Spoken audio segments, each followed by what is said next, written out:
All right, got one seat webbing in, nice and tight.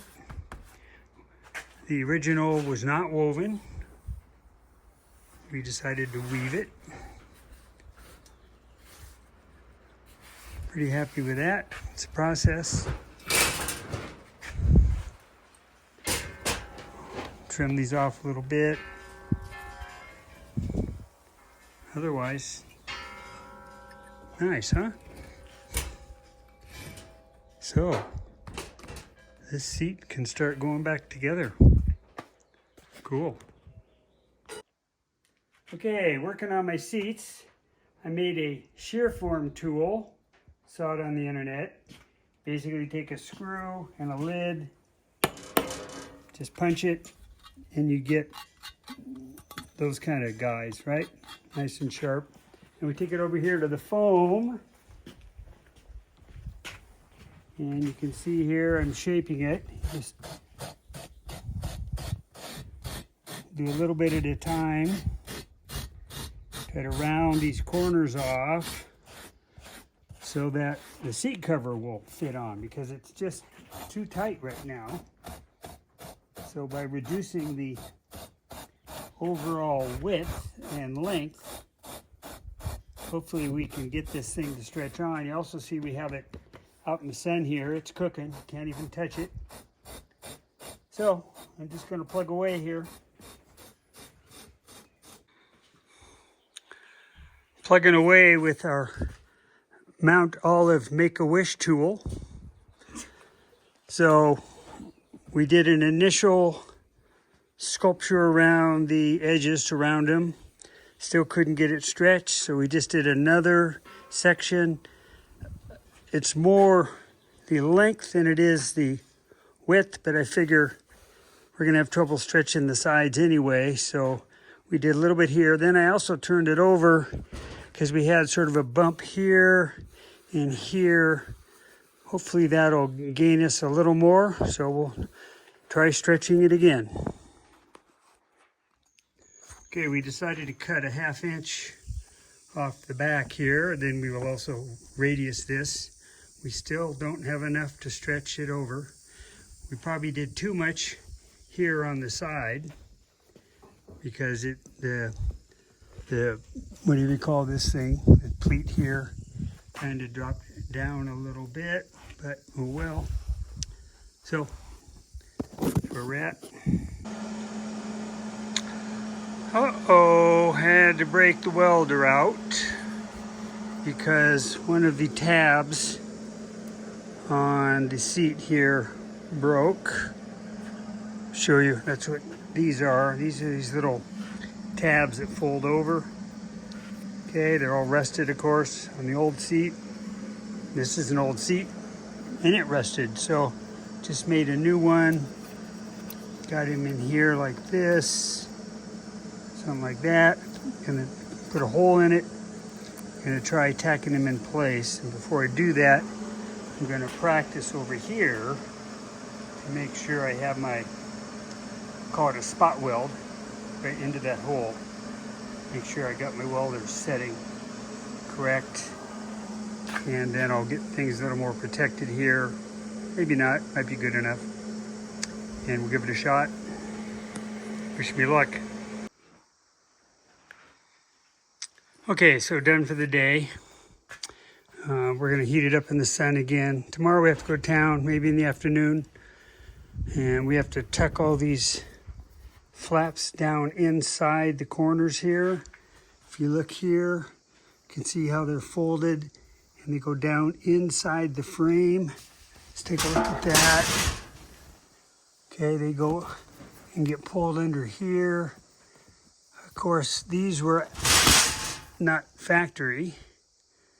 So the new ones, which are quite short, you know, I'm not that impressed with the designs. These should have been out to here, you know, would have made it easier to do our work, but it is what it is.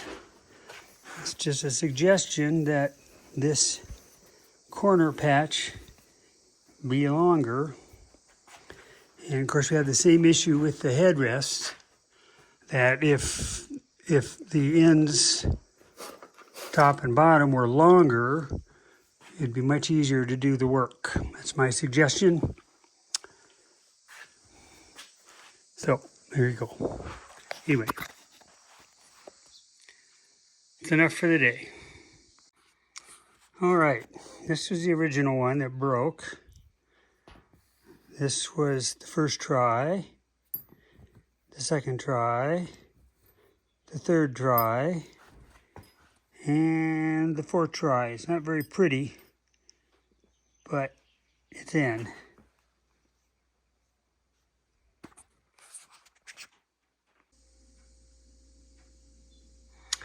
I forgot to mention, I finished up the CV axle on the 1999 Tacoma this morning. Gave it a good test drive, and now I have my chassis back inside the shop where it's going to live till I get the body done. Painted anyway. Then the body can go on, and this car, all of the car can go outside.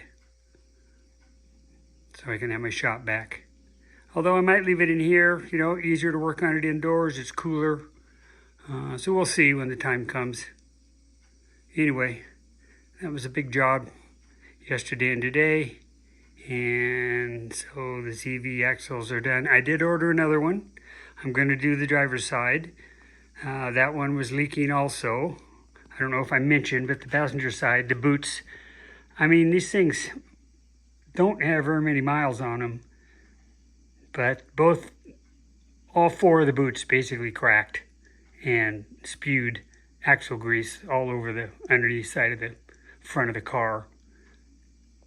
And that's a telltale sign that you got a problem. Nothing wrong with the axles, just that the frickin' boots are bad rubber. It's what you get for 50 bucks. So the new ones are 109 plus shipping. So we'll see if they're any better. They're supposed to be heavy duty. I don't know what that means. But anyway, so that should be here in a couple of days. Then I'll do the old switcheroo again and get the other axle done. So I'm going up to trains. Back on the seats today a little bit. This is heating up at the sun. Gonna have to do some pruning here. Let me take this bolt out. So you gotta trim some of this foam back here so that this the adjuster bolts go in. Take that one out. I didn't put them in very strong. Okay, so that'll get done. I'm over here working on the back, and these would be the original horsehair pads that were here and here. Took those out and put in this self-sticking foam. So that's step one. Okay. This is the center bar, which had the horse rings on it or some kind of clip. That goes here, so that'll be interesting. So, probably should lube this cable. See how things go here. Well, I grabbed the back seat cover, and there's a tear in it. Darn it. It would be, you know, right up here. I must have done that somehow. So I'm gluing a patch in from the back side here, and just gonna have to live with it. There's supposed to be a wire here that hog ties down below, and that's just a pain. I'm not gonna do that. Shortcuts. And now I'm over here starting to trim some of this foam off so we can look more like this. So the bolt is free and clear. The fabric can get in there. And I need to prune off some of the burlap. So, a little bit of a bummer, but I'll put that on the passenger side. Ah, my mistake. That little slice is supposed to be there. That is for the lever. So, there you go.